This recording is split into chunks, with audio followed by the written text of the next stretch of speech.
He is appalling. The actor who plays that role is absurd. Like, he is so bad. Like, he shouldn't even get money for making this movie. Like, it's actually a disgrace.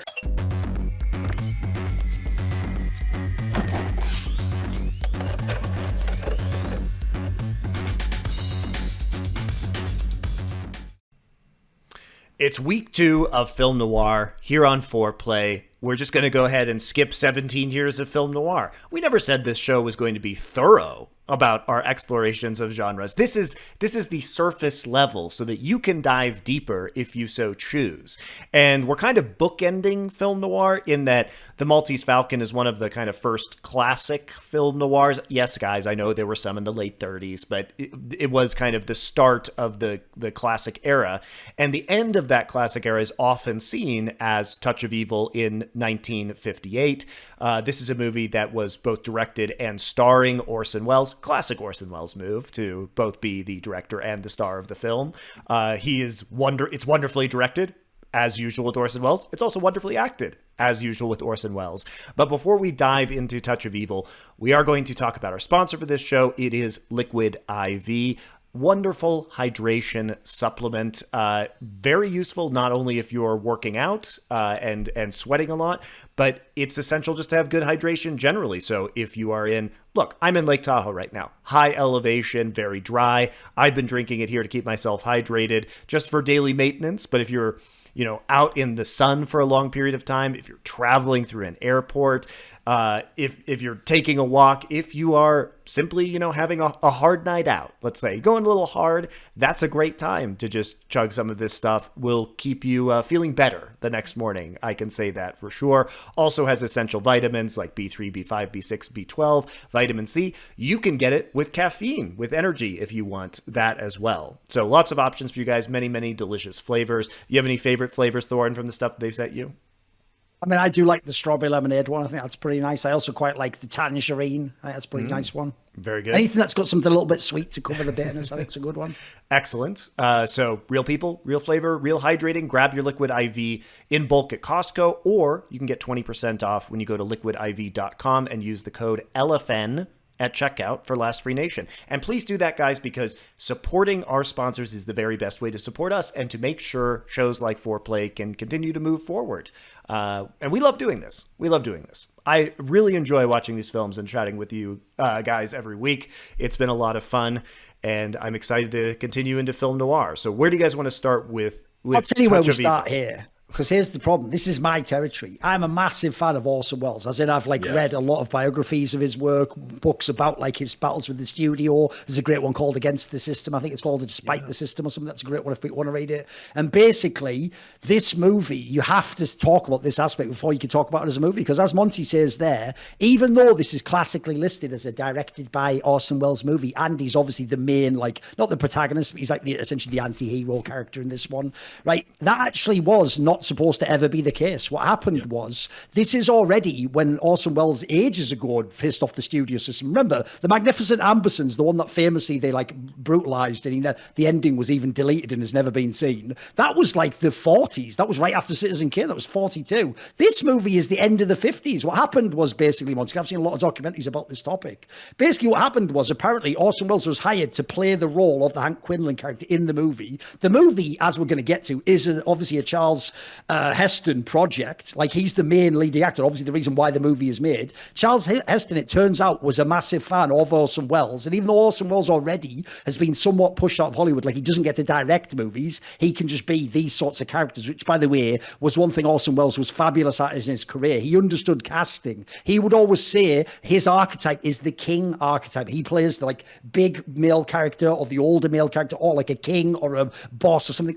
He knew what essentially his skill set was. So he was actually just hired to play this role, and then what happened was they had some sort of an issue, Charlton Heston, with the studio over who the director was, and he basically said to the studio, we've got Orson Welles right here, he would do it, he's a mate of mine, let's just give him the gig. So they did, but then the downside is, because Orson Welles is essentially the archetype of the auteur, he's not just the guy who makes a film. If people don't know, when Alfred Hitchcock makes films, the reason why he made a bazillion is he used to make 3 a year or something. He would just really get the script, process it, act it, bam, that scene's done, out. Orson Welles was in the sort of Stanley Kubrick vein of like, I want to control every element of it, and I want to do something, and you know what, fuck it, I'm going to rewrite this scene right now, and go back in my trailer, come back, I've rewritten it. So apparently, he supposedly for this movie took this script, which is a quite straightforward script, and just redid the whole thing, and essentially it became an Orson Welles movie. But then this is the second detail, and then we can get into talk about it, which is just as before the movie was made, there's all this confusion. Who's directing it? Oh, he gets to do it in the end. Afterwards, essentially, when you go to watch this movie, one thing you're going to find is, well, which version do I watch? There's like restored version, the recut. What they did was, for a long time, this movie was not the movie Orson Welles intended. Essentially, they took the movie from him. Supposedly on this one, they even physically locked him out of the set, and he couldn't go in and edit anymore. And they essentially just said, and he claims there's no reason for this because it's part of his like sob story about Hollywood. He says essentially they just took over and just like cut scenes, added shit that wasn't in his movie, and just changed fundamentally parts of the film because for whatever reason they just didn't like it, or it's implied by him, you know, elements within the studio system wanted to fuck with him and sort of stick it to him and show that, you know, you're not bigger than the system. Because if people don't get it, the crazy thing about Orson Welles' career is it starts in cinema with Citizen Kane, which is still considered by some the greatest movie ever, but that is actually what dooms him, because since he comes in and his first movie is some like out there incredible or ambitious movie that's getting all these, it means that everyone else in the system on some like Ayn Rand shit really is just like, well, who the fuck are you to just come in and be the king of the whole, suppress this guy? Sure, it really is like some mad Ayn Rand like protagonist plot line where the whole world's against you and they're all shutting you down. So the funny thing is, even though this is hailed as a classic movie, and if you like Orson Welles, like I do, it is a great movie. It's one of his best parts ever. It actually has an incredibly sort of fraught production history and some really weird dynamics going on behind it, despite the fact, again, the finished product is very good. Yeah, I mean, excellently told. You know, hard to add anything to that. I mean, basically, without Charlton Heston being the star he is and applying the pressure he did, this movie doesn't get made in as we know it. Orson Welles certainly doesn't direct it, and trust me, Orson Welles' fingerprints are all over this film in terms of how it looks and how it feels.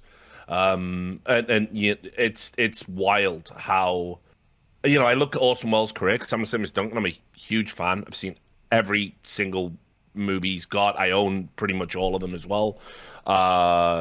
It's crazy that because he just wanted to be an artist and do things his particular way, he was essentially reviled by the Hollywood system and spent, you know, he could have had a much more prolific filmography if he hadn't have been cast out into Europe, where he had to raise money, independent money for films, by whining, dining, schmoozing wealthy people, which is essentially, you know, he became almost like, not a grifter, but he had to sing for his supper. You know, when people make fun now and they link all those videos where he's all old and fat and drunk and he's doing like wine commercials and stuff. When they do that, they don't seem to realize he actually in a fucked up way was doing that like Robin Hood style. He would do that, get the money for it, and then just turn around and use that like to make the next scene of like, you know, like whatever. Think of some of this later Othello or something, you know, the ones he made later in his career.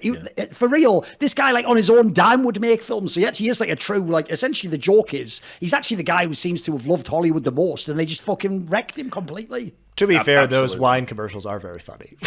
Yes. I mean, listen, also, this is the thing as well. Like, you know, Orson Welles is often framed as a curmudgeon. I don't know if it's because of the characters that he played in his career, because he was an excellent villain, but, you know, he also understood how to play flawed characters. You know, people forget he was a great actor.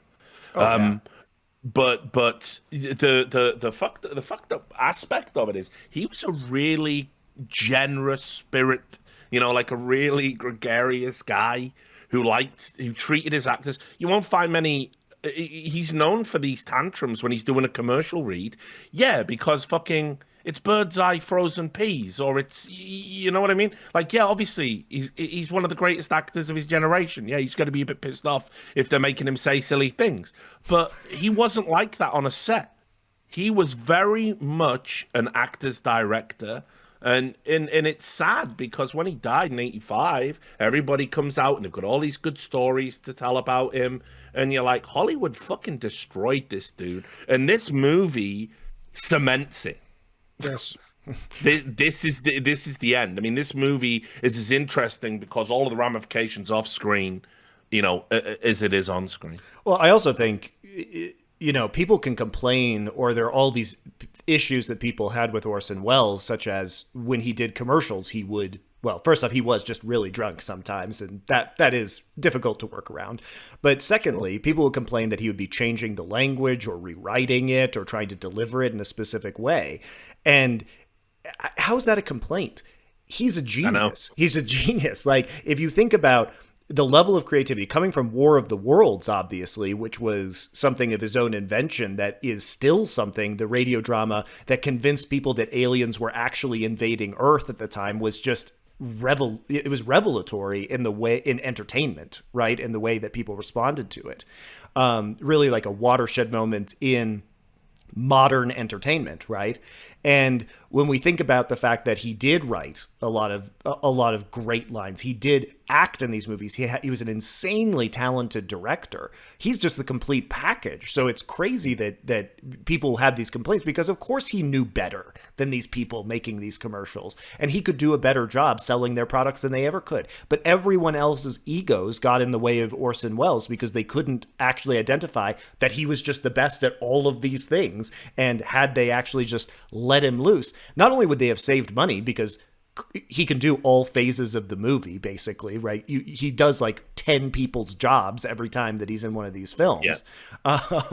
But, if you had kind of unleashed him, we would have gotten even more great Orson Welles movies. And so it is very disappointing. It's no coincidence that his first film after this, and we're talking like it was about 4 or 5 years later, it was The Trial. It was the adaptation of the Kafka novel, because I think he really felt, that was what Hollywood was essentially doing to him. I think he had a real kind of like a justified bitterness about how he had been treated. Well, it's also, I think it takes a special person. As I was watching this film, and I think this is the third time I've seen this movie, and I like it more and more every time I watch it, I have to say. And it really does provide, unlike The Maltese Falcon, which doesn't really go beyond style, there's some really interesting conversations about racism and Mexico-American relations in this movie, and I think it's very successful at brokering that. But show me another time when a star actor / director would cast himself in a role where he has to be kind of a racist piece of shit and then be gross very intentionally. And he is the villain of this film, and he is really despicable in many ways. And Orson Welles is just, he's like, yeah, I'll do that. I want to be known for this part, and I'm going to intentionally direct myself in a way to make me look gross. It's not bad because he does an insane performance, right? And I think the themes of the movie come through, but he basically, is the person, he's the one the audience dislikes in this movie. And I think it really takes a strong personality to write, direct, and act yourself into that position willingly, right? Yeah. And look, I definitely want to talk about that, because I think there's a lot of nuance on the race discussion in this film. For sure. So I'll quickly whack out the plot. There you go. Right. Basically, it's at a Mexican border town. And the movie opens with one of the best opening shots in cinema history. There's a bomb. It's literally Chekhov's bomb, right? There's a bomb placed in a car, and we see the car drive off. It passes a couple who are the Mexican special prosecutor Miguel Vargas, played by Charlton Heston. Some argue problematically, because yes, he is in brownface. We'll get to that. I actually don't think it's problematic, because I think it actually reinforces the positive qualities, what they're trying to do with the theme. I think it's actually we'll get to that in a sec. We'll get there. And anyway, he's in honeymoon. He's married. He's a Mexican who's married an American woman played by Janet Leigh, Susie. And anyway, the bomb goes off, boom, right in front of him.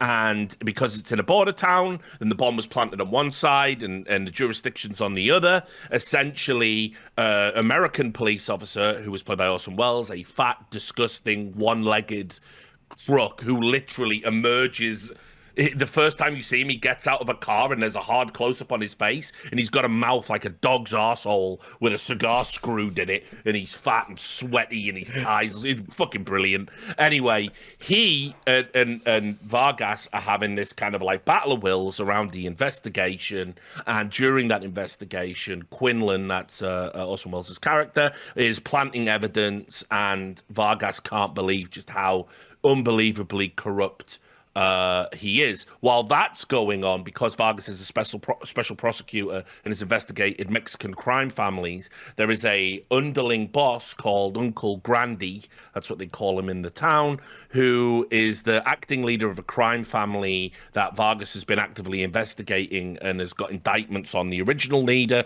So they decide they're going to. The family's running a drug ring, by the way. Yes. So there's a henchman, the Grandy boys. So they are running an illegal narcotics ring, which is why Vargas is investigating them. But Grandy is Mexican by birth, but he's actually an American citizen, which is important. So this is all taking place on the Mexican-California border. And part of the interesting aspect, which also comes into play in Chinatown as well, is like who has the rights to jurisdiction, right? The jurisdiction, basically, which is a huge factor in Chinatown as well. So one of the things about film noir is like all of the, film noir is an exploration of like how you can dodge the law or get through these legal loopholes to commit crimes, and like who can actually stop these people. So continue, Richard. Sorry. Yeah. Well, we're nearly at the end. Vargas becomes so disgusted by what he sees procedurally from Quinlan, and obviously as a Mexican is trying not to let his nationality inform how he handles what is racism, institutional racism from the police force. But he manages to convince Quinlan's partner to basically wear a wire and say he's been planting evidence and doing fucked up things for years. It ends in a shootout where Quinlan attempts to shoot Vargas after killing his own partner. The partner shoots Quinlan in the back. Vargas gets away, and wonderful scene of Orson Welles' fat corpse, which is all prosthetics at this time, of course. He's not even really obese at this moment, floating down a river while two people just watch and just go, yeah, he was a massive piece of shit. And that's the end of the film. And what I'll say right out the gate, the characters and the interplay and the fucking cinematography, this movie is just an assault on the senses right from the get-go. It's almost like the plot is incidental, I think. I think a lot of people don't get the subtleties of the plot until like the second time they watch this film, or the third, because you are just blown away, no pun intended, by this opening scene, which is one of the most audacious tracking shots ever. It's so crazy, actually. I was watching that and I was like, wow, because it's the architecture. First off, the aesthetic of this movie is absolutely beautiful, with the kind of Mexican, Spanish-American architecture on the border and all of the neon signs and like the strip club that's there. But they come out and they do this incredibly long tracking shot that was really complicated, with a bunch of cars going every which way, tons of extras in the background, characters walking out of the shot, and then like Charlton Heston like walks out of the shot, then walks back into the shot, where the bomb is planted in the trunk, and then you follow this car that's going over to the American border with the explosion that happens at the end, which triggers the rest of the plot and the investigations that occur. But it really is a remarkable piece of cinematography. There's actually a story to this, by the way. Oh, sorry, go on, Dylan. Yeah, there's actually a quick story about this actual opening shot, though, which is, one, it is real. They didn't fake it. They didn't, stitch together two scenes, or there's no special cheat cut of you go past a wall and you transition. It is a real mega long opening shot that's choreographed, like you say. And the story goes, at least is what they say in the documentaries, the story goes that they actually got it on the very last take. That what supposedly was happening for real, and this is mental, Monty, because it sounds like some mad comedy skit, right? Supposedly they were doing the whole fucking thing, and at the end of the shot, that like traffic type guard says a line. Apparently that guy just kept flobbing his lines every time. And so at the end, they say, with like almost no light left that they're filming, they basically just told him, like, you've got it fucking right. And they just like got it right on the last one, and they get this shot. But the reason why that's mental is because, like you say, it's one of the most iconic opening shots ever in the history of cinema, especially the way it's done. Like, it's so telegraphed. They put the barmaid, and you follow it around. That's why, if you don't know, because of the era, like, if it had have been cheated in some way, the joke is almost be harder tech to cheat you and do all this stuff, because it's such an incredibly complicated scene. But that just really sets the ambience of this movie. Like, it starts with someone actually trying to kill the hero with a fucking bomb. You're just into the movie immediately. This was like the gold standard of the continuous sort of tracking shot. Right. For years. I mean, it was the go-to example. It's a little over 3 minutes, and then obviously Goodfellas becomes that. And what's interesting as well was intentional from Scorsese wanting to do his own version of it. I'm sure, yeah, exactly.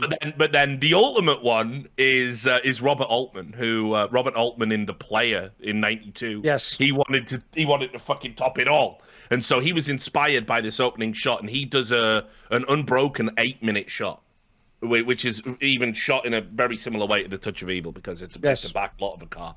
But up until people started having the tech to sort of do it, and then there's Birdman. This was it. And then there's Birdman, which is literally just an entire movie in one take. Which cheating, of course. Sure, cheating a little bit, but there are like very, very long shots in Birdman, and I love that movie. I really enjoy that movie. One of my faves as well in modern times. But yeah, so look, we let's get the racial stuff out the way, because it's a talking point. Like, film analysts talk about this, and there's a lot of there's not a conclusive side of the fence to stand on. Charlton Heston is playing a Mexican, and so there's a couple of things to consider there. Yes, brownface I would imagine is distasteful, and you can't necessarily dismiss it as just something that happened back then. But what I would say as a counterpoint to that is the way this script is written is that Vargas is the unimpeachable, virtuous. He's the noble hero. He's the morally upstanding character in the film. He even influences other characters to be more virtuous. Exactly, and without Charlton Heston, this movie doesn't get made at all. It was a star vehicle. Like I say, it's his project. They wouldn't make it if he isn't in it. Exactly. Yeah. That's the one weird angle about this whole topic. Like, let's just put the cards on the table. What famous Mexican actor exists in fucking Hollywood in 1957 or whatever? Like, as you say, like, essentially you painted into a corner on this. Do you want the movie made? Yes. Well, you better have someone like Charlton Heston. Okay, we got him. Well, why is he playing that? Well, you know what I mean? Like, well, which do you want the movie or not? Would it be less racist for the movie not to exist? That's why on this one, I feel like this one's almost a reach that people think this is racism. I'd even say this angle, right? If you're going to do the whole thing, like, it's brownface, right? So do you just prefer when people don't use any makeup at all? Like, should he just essentially do a Sean Connery and speak Scottish, but say he's a character from Mexico? Would that be better? Maybe, because they don't pull off the makeup very well, I'll say that. But to me, the biggest problem I have with this is this just becomes political when people do this too hard. Like, this movie is not made to do a racist stereotype of a Mexican character using an American actor. So there's one, we're not doing that. So it's not intended to be racist. Two, it's actually, like you say, quite a generous and fucking magnanimous sort of rendering of what, like, a Mexican cop would be like relative to the other people in the story. And then lastly, I'll just say this.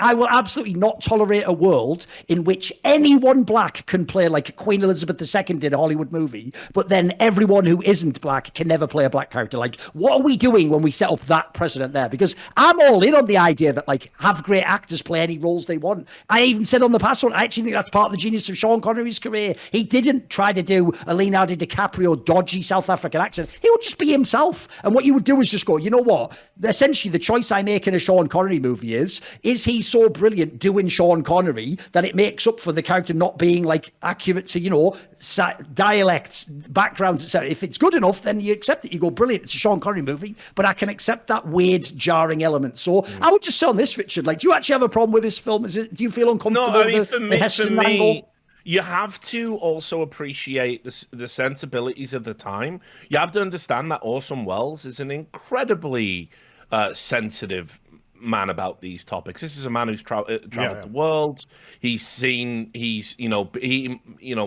much he actually, if people don't know, he actually put on like a theater play in New York with an all black cast. Yes. And I mean, I think he was like in his 20s at the time or something. Yeah. He's actually like a famously like an incredibly like outgoing individual on these topics. Yeah. And knew the history involved in, Mexico, modern Mexico as we know it now, and the America's relation with it was very much understood Latino culture, because he spent a lot of time in Hispanic culture. He spent a lot of time in Spain, and he loved Yep. in fact his ashes are even scattered in Spain in a bullfighters. Makes sense. If people don't know, it's like garden. anyway, he loved bullfighting, didn't he? Yeah. So this guy, he wasn't this.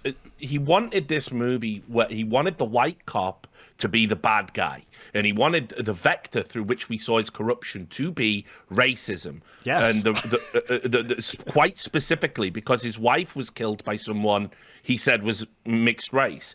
And so for me, I understand it. Yes, there's some caricatures in the street criminals. Yeah. But I almost feel that is a nod to the type of movies that were being made in the 50s. 50s is when Chicano cinema starts like rising up, and by the 60s you've got bona fide, in the same way you had like a blaxploitation movement, you started having like Mexican films being made in American soil with a lot of actors that would go on to become household names in the modern era. Chicano cinema really starts in the 50s. And I think by having these caricatures of, these like, they're very one-note Mexican criminals, although you will notice in the gang are white people too. It's not a racial gang. It is just a gang of lowlives. And by the way, all the Grandy family, they live on the American side, and they own the hotel on the American side, and Grandy is an American citizen. He says that. Yes. So, he says that, exactly. Almost rejecting in a way, quite, subtly, they're saying it's almost like it's America that corrupts, right? Yes. And so Vargas, yes, it's Charlton Heston. Yes, he's not Mexican by birth. But in terms of what this movie says and how it presents a Mexican character as being unimpeachable, breaking away from all the lazy stereotypes, the sombrero wearing, siesta having, that was like, comic relief. Up until this point, Mexican actors played. This is just true. They played the gardener in the background, and they might get a few lines or whatever, and it's fucked up that it was like that. But you have to look at this historically and what comes in the 60s and 70s and say, along racial lines, it might not be the right way to get to the destination, but it does help us get to the destination where you have more Mexican actors in prominent roles. Yeah, and as the point's already been made that this wouldn't have been done without Charlton Heston, because he is the star. And this wasn't even the apex of Charlton Heston's popularity. That would come with like Ben-Hur, which was released it was released a year later, right? And look, I'm not going to justify this by saying there are other big films in the era that did this, so it's okay, because obviously The Conqueror is a very famous movie where John Wayne plays Genghis Khan, and it's like, I think, way more offensive than this movie in terms of the look of it, at least. But I also think that you have to look at the goals of this movie. And the goals of this movie and the themes of racism and like overcoming the perception of Mexicans and Mexican Americans are very clear. And it's really clear that the movie is presenting Vargas as this educated, erudite, noble person. And we don't get that from Quinlan at all, who's Orson Welles' character. He is the scumbag who is dishonest. And, it really, I think, skillfully navigates these topics of racism. And clearly, at the end of the day, Orson Welles was trying to improve the American perceptions of Mexicans and have people, examine their own biases in that regard. And my question is this. Beyond the fact that there weren't probably any big Mexican or American actors of Mexican descent who could play this role, the next question is, like, I think actually by casting Charlton Heston in this role, you are increasing people's affinity for Mexican, even though he is not Mexican, because he's a huge star and he is stepping into this role. And if you love Charlton Heston and you see him in this role and you see him in this new light, does it actually reinforce the message of and the themes of the movie of Mexicans are being unfairly persecuted? I've got an extract here from an NPR article from 2011 where it's a Mexican heritage writer who interviews a Mexican heritage professor, I believe, of film studies, who teaches at the University of Texas. And I cut this out because I thought, if it's three white dudes talking about this, obviously people might be like, well, yeah, what the fuck do you know? But anyway, so here it is. He says, this is what Charles Ramirez-Berg says. You have the Mexican as the hero of the film, and that is very rare, says Charles Ramirez-Berg, who grew up in El Paso, Texas, across the border from Ciudad Juarez in Mexico. Ramirez teaches film at the University of Texas and wrote the book Latino Images in Film. I know Heston is not Latino and he has to play a Mexican and all that stuff, Ramirez says, but still the idea that you have the leading star in this film playing a Mexican and the Mexican who's the hero, that's Orson Welles changing things up and making it much more powerful. Vargas isn't just a good Mexican, he's an educated Mexican. Mm-hmm. And in a Hollywood movie made in 1958, that is powerful, especially when you consider that in the novel the film is based on, Badge of Evil by Whit Masterson, Heston's character is Anglo, not Mexican. In other words, Welles intentionally made Vargas the antithesis of Hollywood's traditional portrayal of Mexican characters. And on the other hand, Hank Quinlan, the film's American police captain in charge of the car bomb investigation, is a morally contemptible man played by Welles himself as the embodiment of evil. So it's about a dishonest cop, and it's even worse because he's the most celebrated cop, and everyone thinks he's a hero, and yet he's thoroughly corrupt, and on top of that, he's a racist. So that's a Mexican heritage professor of film, his take on it and how he was able to engage with the movie and its importance. So I know that's a compelling argument for me. That sways me. Yeah, exactly. And not only that, but the character Vargas is in an interracial relationship with a white American woman, right? And that's seen as he seems to be, by all accounts, a great husband and trying to in love with her.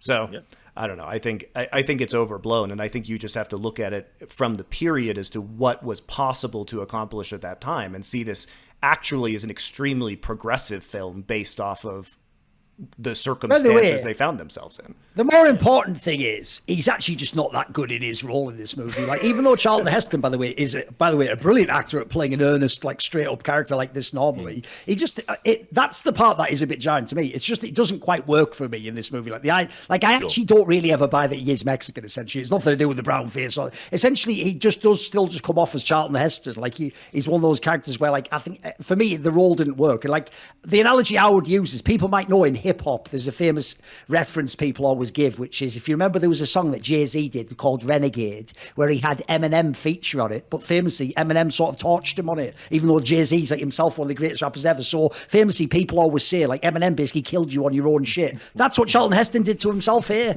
He had a movie that was literally, it's a Charlton Heston movie, bro, and Orson Welles murks you on it. This is like this is why, by the way, here's the joke. I said earlier about the when we talked about the Maltese Falcon, that's because of the era that Bogart's so much above them. This is why, like me and Richard are talking also about, this is why I revere this guy, mate. This is 57 and he's that much ahead of people like Charlton Heston, who are brilliant actors themselves. Like, Orson Welles beyond steals every scene he's in this movie. Like, yes, he's the director, so he does do, like Richard says, he does some amazing use of close-ups in this film, because this guy's face is one of those faces, like, every frame could be a painting. It's like, it shows so much, and it's the fact it's so absurd. Like, if people don't know, it is a ridiculous irony that he is not at all overweight when he made this film. This is actually, when you go back and look, when he's more like his Citizen Kane days, where he's just like baby-faced, like Leonardo DiCaprio-esque figure, who's actually like famously like very good-looking, and was, if people don't know, was very successful with women, and like a raconteur, an outgoing guy. And so think how bold it is. Like, think about all the people, for example, in esports, who were fabulously good looking, and all their social medias, all their insecurities about him, and I don't look that good, and guys, oh sorry, and what was anyone saying? He's doing the opposite. He's going, I'm one of the biggest film stars ever. Fuck it. Actually get prosthetics and make me look like a really disgusting, ugly, dirty, grimy person, so that it'll perfectly fit this role that, by the way, I kill. Because his role in this is fucking amazing. It's like I said when we were previewing this genre, I don't think this is actually like a truly great film. I think it's a good film, and I understand why the actual studio might have fucked it up for Orson Welles. I think his performance, though, is one of the best ever. That's why I gave the analogy. For me, it's a bit like Daniel Day-Lewis in Gangs of New York. You don't have to like that film. You must watch it to see Daniel Day-Lewis's performance, though. And he is unbelievable in this. Like I say, it is an irony that it's all prosthetics making him look like he literally did look like 20, 30 years later in his life. And crucially, like you were saying about the whole angle that he's corrupt, etc., I think that is actually one of the most genius plot lines or like elements to a plot I've ever seen, because it's so complex. People don't get this. A lot of people watch this film and they think, right, so basically, like, because you can see very early on, like, he's just openly admitting that he's doing a bunch of fucking shady shit in the dialogue. That's all right, he's the villain. It's like, no, what makes this movie genius is that it was neither, it was both and. Like, if you actually listen to what he's saying, the Hank Quinlan character, and what his partner, the guy who's the one who's tortured and sort of has to come to the side of Vargas, if you listen to what they're saying about his past cases, here's the complicated thing. This is actually philosophy embodied, essentially. His philosophy is the ends justify the means. So because he actually does have this like intuitive feel from his leg that someone's guilty, he's the cop where essentially, if he knows you did it and you definitely are the guy, but he doesn't have the evidence, in his mind, it's better that you're found guilty than you get to go scot-free. So he will absolutely, and his partner, plant the evidence. And the reason why that's so interesting to me is, in this case, at the end, in this movie, he's not doing it. That's totally not legit. But it's implied that in the past, some of the cases, which if you notice, they even tease almost like that Nolan movie Insomnia, that like, there's that concept in American Police, isn't there? Like, if you're found corrupt, sometimes it reopens your past cases. So there's that whole concept of like, maybe he did do the wrong way of catching the right bad guys, but now it's going to ruin everything, isn't it? Because finally, when he's actually fucked with the wrong person who didn't do the crime, he's trying to sort of, I mean, they also imply like the whole alcoholism thing's brought him to like a bad decision and stuff. But I thought that was like a key part that I think people will miss here. It's not at the end that like, yeah, he was corrupt and he all he ever did was fuck people over. It's actually implied he was sort of like, he was like a fucked up anti-hero before, and then he just turns evil at the end of this movie, like truly embraces like the bitterness in his heart or something. I thought that was like a subtle part that some people sometimes miss in this movie. Yeah, and you know, this is essentially, you know, like it's very subtle as a backstory, because they're not trying to make him a sympathetic character, because of course he isn't. In fact, the movie sort of would fall down if he was actually broadly sympathetic. But obviously the death, you know what's happened, right? You know when he bumps into Marlena Dietrich's character, the tarot reader, you know, bar owner, Tana, you know, which you can't even recognize him. You know, he's so fat and disgusting now. She can't recognize him. She can't recognize that they used to be friends. Have you forgotten your old friend? I told you we were close. I'm Hank Quinlan. I didn't recognize you. You should lay off those candy bars. And he, you know, is clear. You can immediately, from these little cues in the movie, understand his wife gets murdered. He hits the bottle. He becomes a bad cop who wants to put down bad men, you know, as quickly as possible. And even has an argument about it with Charlton Heston, which is one of the best lines of the movie. Charlton Heston says to him, "A policeman's job is only easy in a police state," which is that's the crux of it right there. In any free country, a policeman is supposed to enforce the law, and the law protects the guilty as well as the innocent. Our job is tough enough. It's supposed to be. It has to be tough. Policeman's job is only easy in a police state. That's the whole point, Captain. Who is the boss, the cop or the law? And it's a line where the Quinlan guy even says, "My job is to put someone away for this." He doesn't even say like to investigate. Like you say, his job he views is just take people off the street. Exactly. And so at the end, when he's faced with the prospect of his legacy kind of unraveling, that's when he goes all in. That's when he goes all in on, fuck it, I'll murder someone. Fuck it, I'll murder Vargas if I have to, because I don't want all my convictions to potentially, you know, get undone, because that tragically is his life's work. But, you know, so this film is a very broad condemnation of sort of, you know, police corruption, unchecked, you know, police powers. But it's also a character study of how, you know, the lies that we tell ourselves become our identity. And they, you know, he's been physically distorted, you know, but also he's emotionally distorted through grief and pain and bitterness and racism and all these other malignant personality traits. So I mean, it's as I said, Orson Welles is the absolute heart of this movie. It's a very dark heart, but his performance and his understanding of characterization and how you don't have to make somebody likable to make the audience, want to see more of them.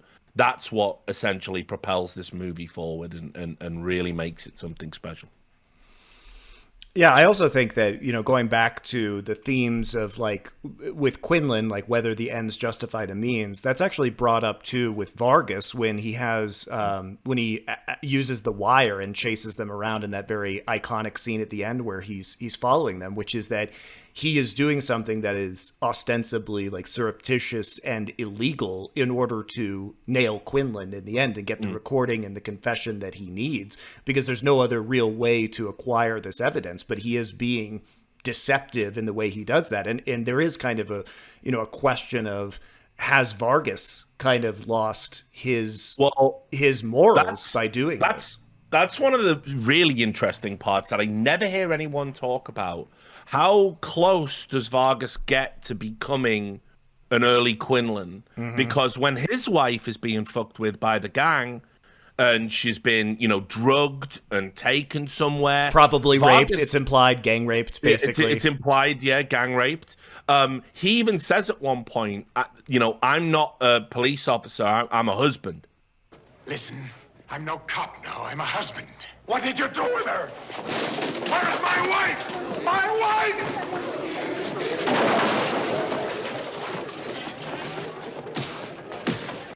And he's getting ready to step outside the lines and take, extrajudicial vengeance, essentially. And so it's very interesting that Quinlan is the 20-year aftermath of essentially being a character that took that decision after his wife was murdered. And we see Vargas walk right up to that line in this movie at the end. Well, and especially because we know that the guy that Quinlan planted the dynamite evidence for actually did confess to planting the bomb. So Quinlan was right. Well, we don't know. It could have been coercion, but they imply the room open that he could be right. Yeah, like you said, that's why I say the genius of it is, like, I actually think some people will miss this, especially because it's so much about the performances. You'll think at the end, all right, so what he finds is that the Quinlan guy just corruptly. It's like, no, he had a corrupt method, but he was right at the time. That's why actually he was sort of teetering on the line of like, he's sort of doing the right thing, but for the wrong reason. And then it's at the end he embraces like evil, essentially. I mean, that's why to me, the most shocking thing to me isn't even like how they fuck with his wife or the fact that like he tries to kill Vargas directly. It's the moment when he kills his own partner. Buddy, give me Vargas's gun. Okay, here it is. Give it to me. Vargas!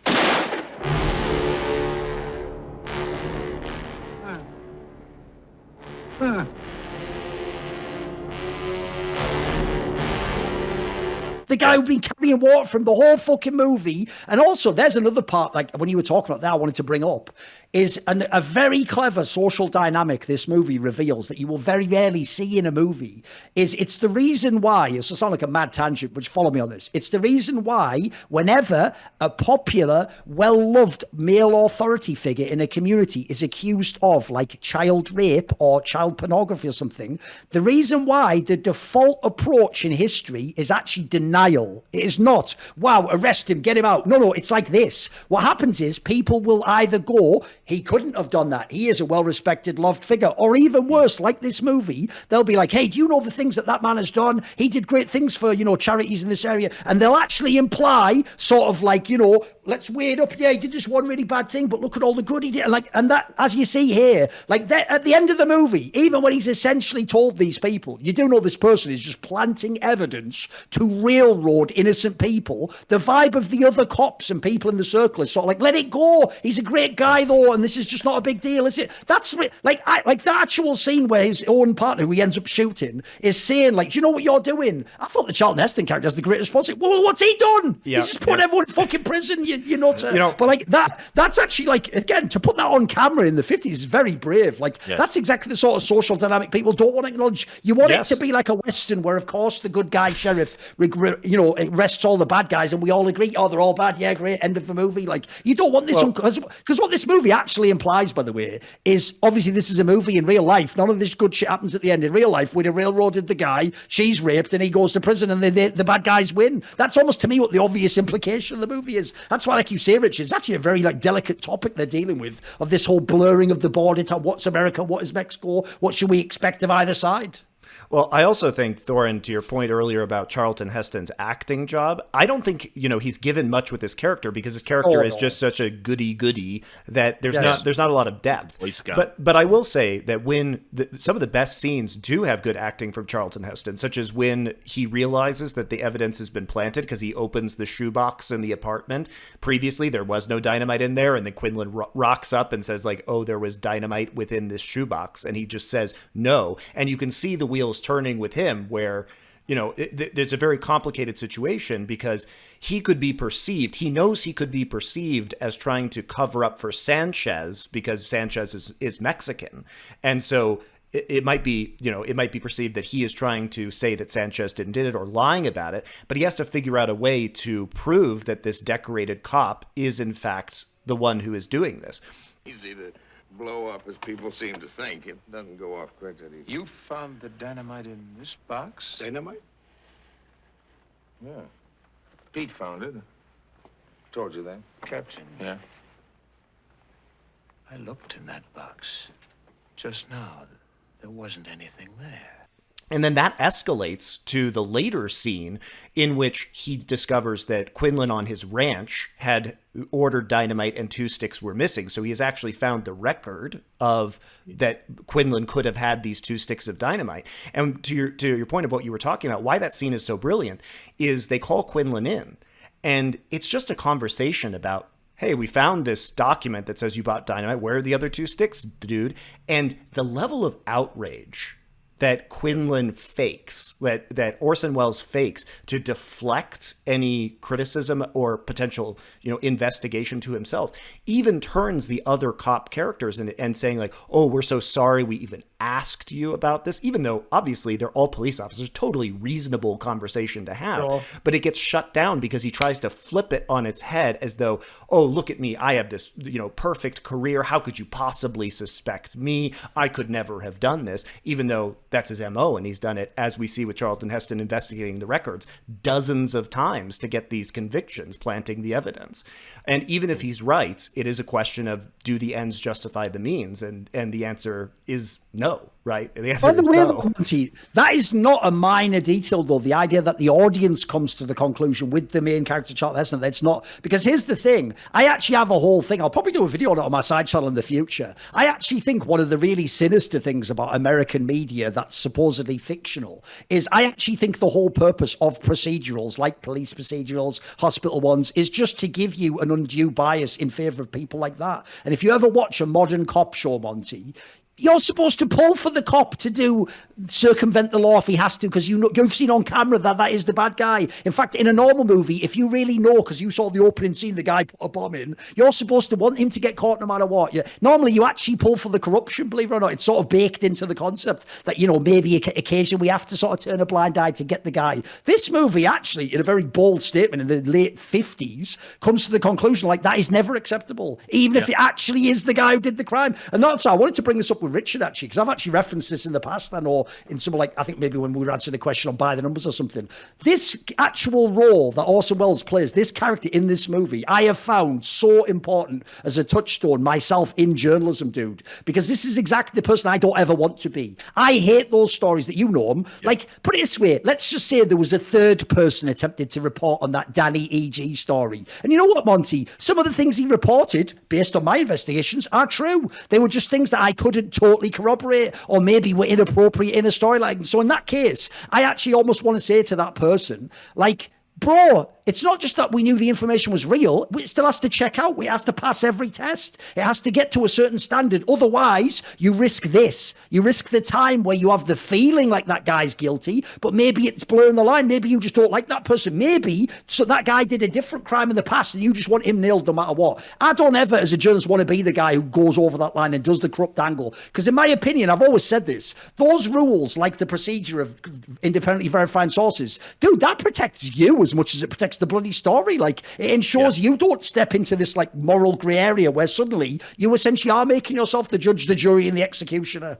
Well, that's ultimately, what Orson Welles is sort of from a personification of, right? It's like, what happens when institutional guardrails are just completely foregone because the results, they're right, but the methods are not sound. You couldn't replicate his police investigation because he goes out and buys some dynamite and puts it in a box and puts it in a bathroom and then has his assistant go and get it. And he goes, look, we've even found the weapons. We've got everything we need. You as a honest police officer couldn't replicate that because you're not willing to go outside those guardrails. And it's interesting because, bringing up journalism, that's obviously the great failing of the past 10 years is essentially people in journalism as a profession have utterly convinced themselves that they can remove those guardrails. And listen, the people we're writing about probably did some bad shit, and they're probably bad people with bad intentions.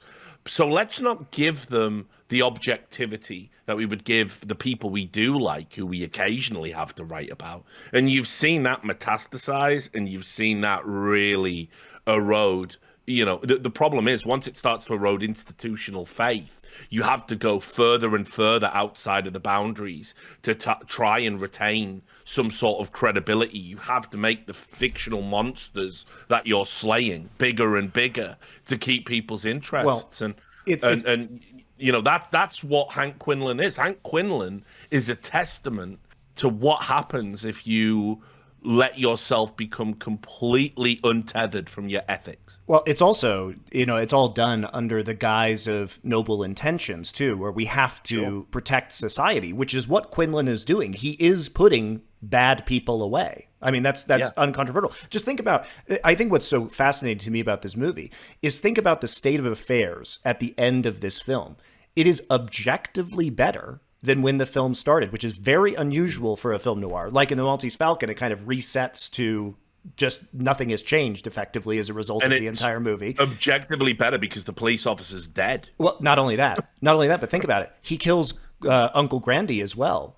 Yes, it's to frame Susie, right, as saying that she murdered him, which is implausible because obviously she wouldn't be strong enough to choke that guy out. But whatever, we'll ignore that. That was kind of a weird choice. But he frames her with the drugs and then the murder of Uncle Joe Grandy. But remember, Uncle Joe Grandy is a drug kingpin. Right. So with him dead, he kind of cuts the head off the snake of the criminal organization. Sanchez, we find out, admits to placing the car bomb in order to he killed a man because he's secretly married to his daughter. And in order to kind of clear up that situation and make him accepted. And also it says like, oh, well, it was not socially acceptable for a Mexican man to marry a white American woman, which is what had happened in that instance. So we have two kind of interracial marriages that are the core relationships of this movie. So the real criminal ultimately gets arrested and the corrupt cop dies. It's like every problem has actually been solved by the end of this movie in some way, shape, or form. The real thing as well that's scary about sort of Quinlan's character is, and again, it's just a masterful performance from Welles and masterful script, also by Welles because he handled the screenplay. It's how blasé he is about the corruption. That's another aspect that I'm sure Duncan understands. There's a bit again, I wrote it down where they do that interrogation initially of the suspect, and while they're taking him away, a police officer goes, "You'll have to put him at the scene of the crime," and he just goes, "We will." And you'll have to get some evidence. We'll get it.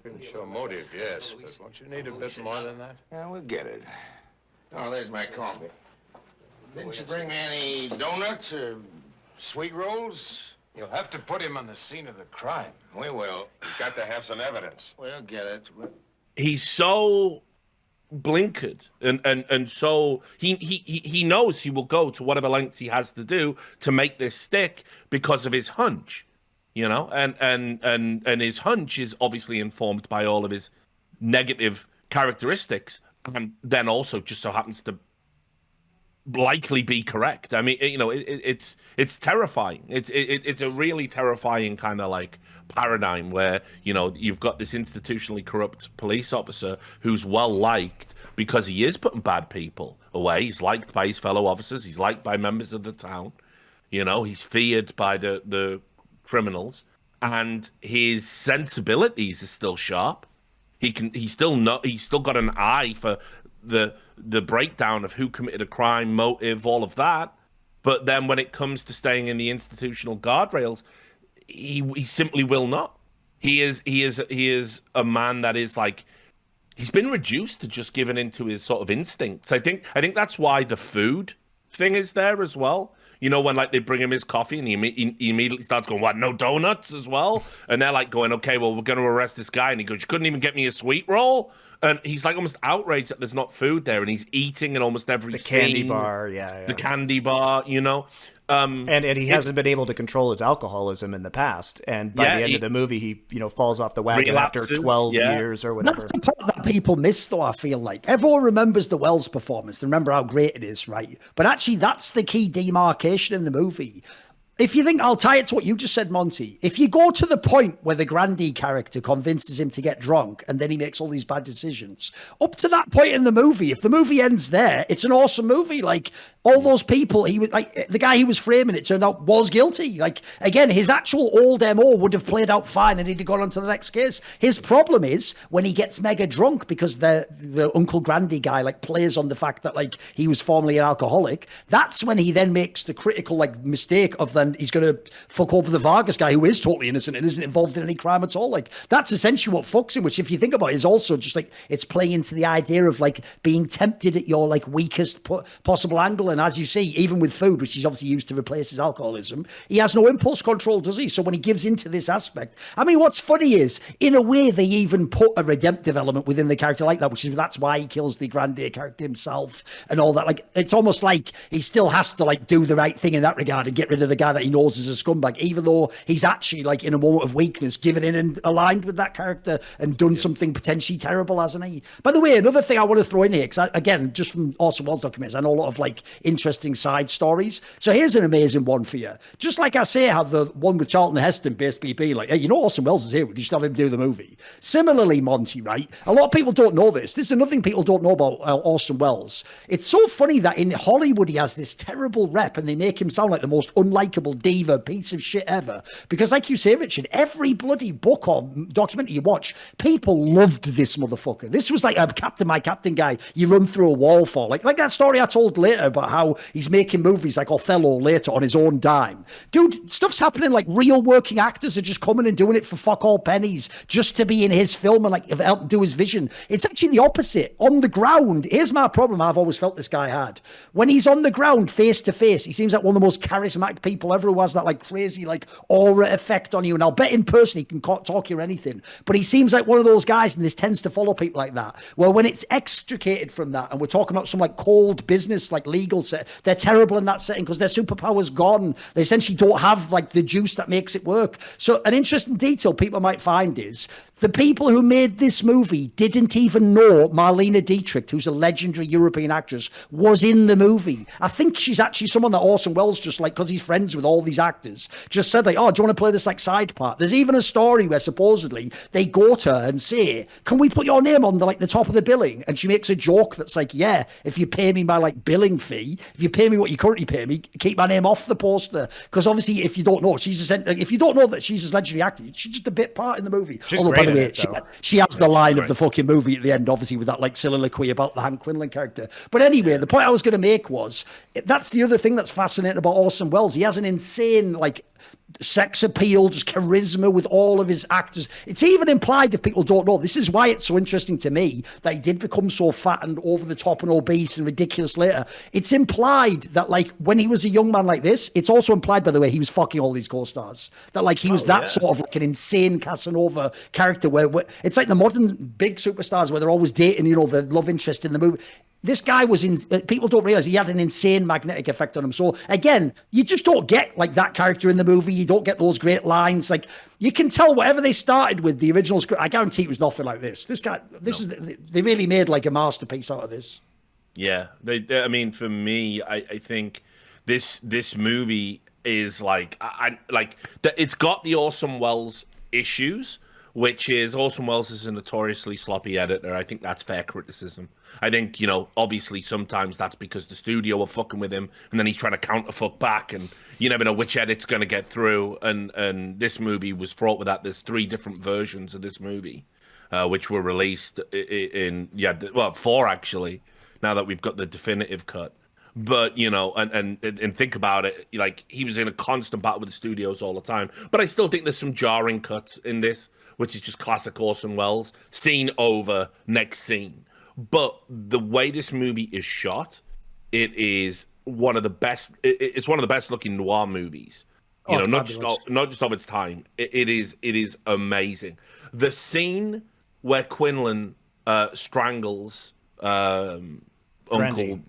Uncle Grandy, and the strobing light outside, and Janet Leigh wakes up to the body with the fucking bloodshot bug eyes out of its skull. It's just masterful cinema. It's Hitchcockian. It's as good a sequence as you'll see in any of these movies.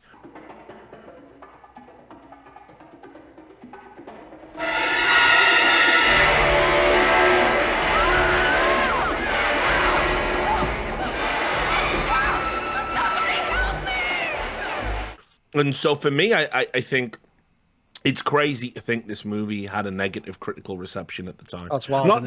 Not negative, just not lauded, I suppose. Some people recognized its brilliance. But this is when you knew the Hollywood system was super against Orson Welles, because it took, I want to say, until like the late 80s for this movie to get a critical reevaluation. And I think, again, it was probably pushed by Roger Ebert. But this movie, it regularly makes greatest movie lists. Oh, easily, yeah. At the time. Do you know how many TV shows and movies you will see the poster for this movie on a wall in the background? Loads of them. I think it's even in Mad Men or something. It's loads of them, mate. Loads. At the time, Universal tried to bury the film. They didn't want it. It got entered into the Brussels Film Festival, where it won, right? But they were trying to get it pulled because they didn't want anybody to they thought, he's done it again, fuck Welles. And the critics at the time were like, oh, Orson Welles is a bit hammy in it, actually. And it's like, what are we watching? So it sort of took until the 80s to get a critical reevaluation and people to actually look at this film.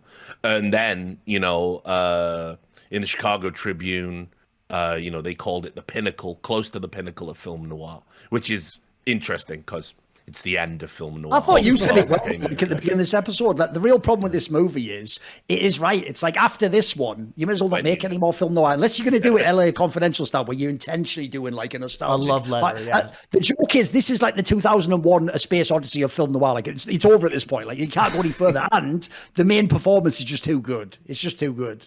Awesome. By the way, a couple more details. One is, obviously, if you know old actresses as well, Janet Leigh is a classic actress, right? Yeah. From Psycho as well, yeah. She's mega. She's really good. She plays exactly the type you want. But the joke is, even though this movie is before, because she is so iconic for Psycho, I guarantee when you watch this film and they even go to those motels, you'll immediately be like, wait a minute. Yeah, what? Exactly. Yeah. Even though this is before... that weird dude as well. Like, it's just in it for no reason. There's also another thing that shows you how the general level of acting is way bigger in this movie than Maltese Falcon, because the guy who plays like the shit version of like what would have been the fucking Psycho character in the Psycho, the guy who's looking after the hotel you're talking about, he is fucking appalling. The actor who plays that role is absurd. Like, he is so bad. Like, he shouldn't even get money for making this movie. Like, it's actually a disgrace. That's like one of those ones where I want to come in like that fucking the Al Pacino character out of Glengarry Glen Ross and be like, hey, whose fucking cousin is this? Like, who is this guy that he's in this? Because everyone else is good in this movie. That guy's a fucking bomb. By the way, an actual underrated performance is the guy who plays the partner of Hank Quinlan. I thought that guy did a pretty good job as sort of like the guy who's making up, like I say, he had a bit of Renfield energy, but he was a pretty legit character, that one, actually. He did a good job, that guy. Yeah. He's also in loads of movies as a character actor. I think you do have to mention some of the weaker parts of this movie. Like, Janet Leigh is good. Also, I didn't know she was Jamie Lee Curtis's mom, so that was an interesting revelation when I was looking into this movie. Yeah. I think she's really good. Unfortunately, I think they're A lot of the scenes around the motel are just really terrible, honestly. That's the worst part of the movie, the hotel shit, isn't it? I know. Why do we keep going back to this motel where she's trying to sleep and the music is going on? It just drags on way too long. And then, as you say, Thorin, the guy, I don't know the guy's name who plays the night man at the hotel. He's just it's like Jerry Lewis, basically, and he's just really bad. He's just he's like I actually thought initially, are they doing this on purpose? He's just really bad at acting. Also, by the way, obviously a part of the movie that has aged insanely badly is that they get going to mainline weed into her. You know, like, you ever tried the marijuana? Like, that part is not. Jane is. That hasn't worked out. That part hasn't worked out well. That has, like you say, the saddest part is they actually do imply something weird, darker, that they're going to do that so they can rape her, like, so she'll be all subdued and fucked up, which they don't really like. They don't hit it hard in the movie, basically. So you might even miss that. And they don't even. You notice they don't even give her the marijuana. They give her sodium pentothal, don't they? The truth serum or whatever the fuck. And then blow marijuana on her clothes. And even the drug kingpin goes, "I hope you didn't inhale." He says to his cousins or whatever they are. I hope you didn't inhale. It's no like junkies in my family. It's like, I don't know. Like a slight reefer madness touch. Because they even try to imply. Got reefer madness energy. Yeah. Remember, they literally try to imply, oh, you know all those stories he's sing? He's also a drug addict on the weed. Like, yeah, exactly. You know, it's not like he's on LSD, is he? Like, you know what I mean? They're making it sound ridiculous. Yeah. With that said, though, they do. Here's what's sad. The actual parts before they go to that resort, they do a really good job of making it really intimidating for her. Like when she meets the Uncle Grande guy first, and like all these implicated people watching her from the other. That's all good. The problem is, like I say, it just becomes like almost laughable when they actually go to that like resort place. That part's just like so cheesy, the whole thing, you know. It's like, I don't know. That part didn't land for me, basically. Yeah, no, that's fair. And as I said, I think the editing is a bit slipshod in some areas, which you forgive, because the cinematography is like, world, you know, just mega. And yeah, Heston doesn't have a lot to do in the movie. Even at his peak, Orson Welles blows him away. But none of those things sort of detract from the overall power of the film. Like, I think when you compare it to some of the others and you talk about the weaker aspects of the movie, they do stand out. You know, Mary Astor and the Maltese Falcon. You're like, yeah. Let's have less of her and more of, Sydney Greenstreet or whatever. And you're very cognizant of that while it's happening. But actually, in this movie, with the exception of the hotel scenes, which there was too many of those, this movie zips along. It's well acted. Yeah, pace is good. It zips along, and every time Orson Welles is in a scene, you just don't want it to end. I mean, it's just wonderful. Really, really is. Like, to me, this is in that sense, it is a classic Orson Welles film because it's just a flawed gem. There's aspects that are clearly, like you say, a bit hokey. Like the man himself, Yeah. No, exactly. But it is also, it's got a real quality to it underneath it all that is mega. And that performance, that's how you know the really great performances, in my opinion. They are timeless. Like this could be a performance from any time period. That's so good. I just think this holds up just insanely well from a art perspective, because the concepts that it explores are so interesting and so deep, and it doesn't have, I think it succeeds at exploring multiple different themes and really making you question things all at the same time. I mean, this is a movie from 1958, and there are still a lot of stereotypes around Mexicans or Mexican Americans that persist, around the narcotics trade especially, which is been ongoing for almost 70 years since this movie has been made, and it still makes people wrestle with these stereotypes, right? It's amazing that it can do that for such a long time afterwards, and unfortunately we still have so many of these issues and so many fraught problems around Mexican and American relations. But it does that at the same time while it's really exploring timeless questions about, do the ends justify the means? Is it better to put bad people in prison through the wrong ways? Like, even if it's noble, right? What is the punishment that a man like Quinlan deserves, if any? I think it's really brilliant in the ethical explorations that it does, and it does it in multiple different ways and is still highly relevant today. I think it's a great movie. Like, Yeah, again, just like when we were talking about Maltese Falcon, I feel like people won't be able to appreciate this came out in the late 50s. Like, the actual, like, main anti-hero character of Hank Quinlan and the way his storyline, that could be in, like, fucking True Detective or something. Now yeah. it's that, like, on point, you know, like, it's actually, again, it's why I get why people probably didn't get the movie when it came out. This is so different from a normal film. Like, you're not just going and paying for a popcorn movie and going, right, it's Amy. It's like, this is complicated shit, and it's very nuanced, and I even imagine at the time, I'm complaining about the acting. If you were used to shit acting and people just reading lines, I bet you don't really get what Orson Welles is doing if you haven't seen many great films and great actors at this point in time. It probably goes over your head a bit. Yeah, I mean, for me, why this is one of my like all-time favorites, it's something you can always come back to, and I think no matter how many times I've seen this movie, and I've probably seen it like, I don't know, 30, 40 times conservatively, I always pick up on nice new little details and little aspects of performance and shot composition, and this is cinema as a high art. And yes, some of that is gonna feel sometimes a bit silly. Sometimes it's not going to fall in line with your understanding of reality. Sometimes it does date itself a little bit. But the core elements of what makes a movie great are like all 5-star here. They're all here. Performance, cinematography, excellent script, excellent dialogue. The line Duncan was talking about, for me, is probably like right up there as potentially the line of a movie in a movie full of quotables. When he is talking to Tana and basically he's drunk, he's fallen off the wagon, and he leans across and he knocks over a deck of tarot cards and he says, like, what is it? Read my future for me. And she just looks at him and goes, you haven't got any. Come on, read my future for me. You haven't got any. What do you mean? Your future is all used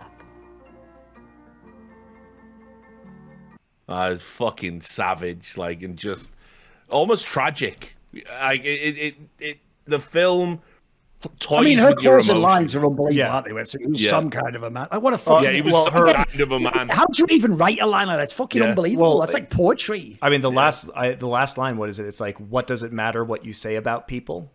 Which is also just amazing.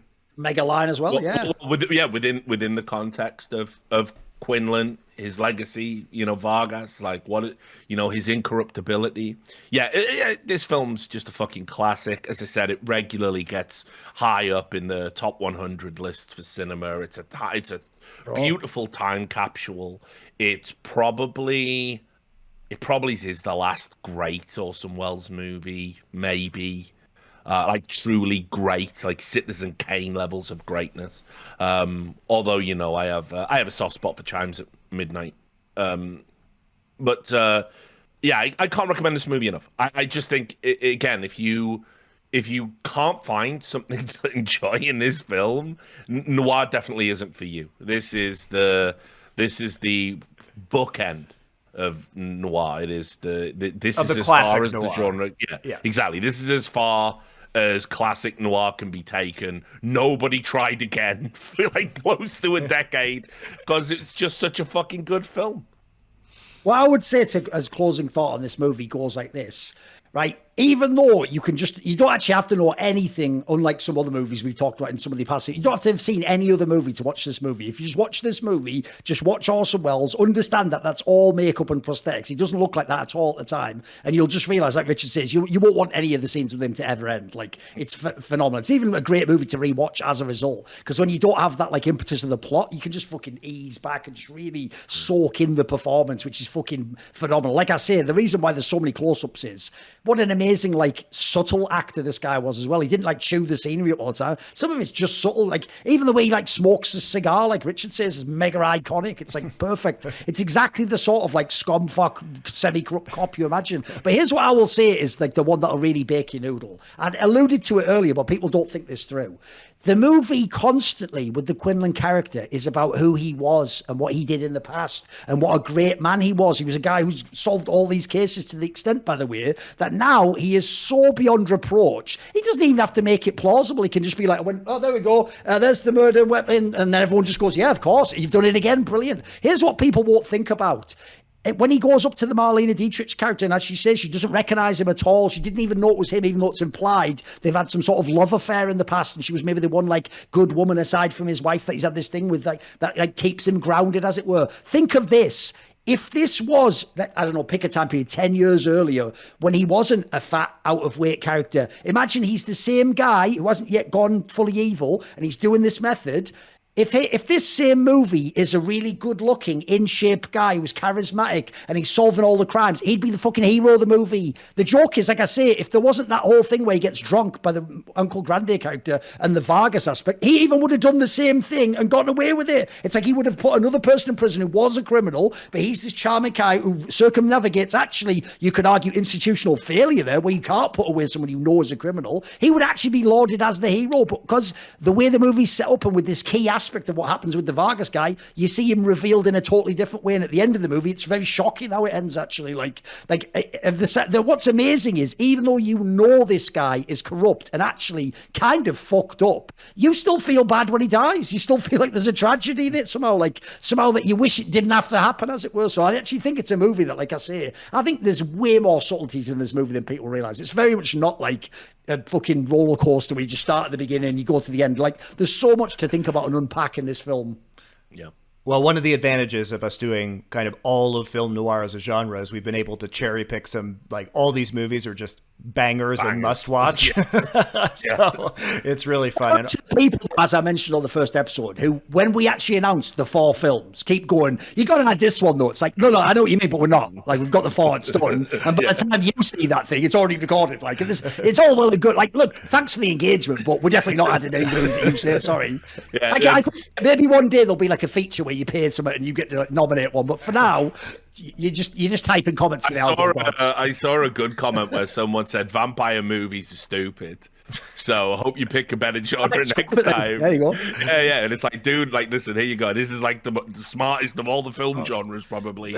And there's no Fright Nights out of these 4. So there you go. There you go. Okay. There you go. All right, guys. It will be Chinatown, of course, starring Jack Nicholson, coming up on the next week. We'll see you then.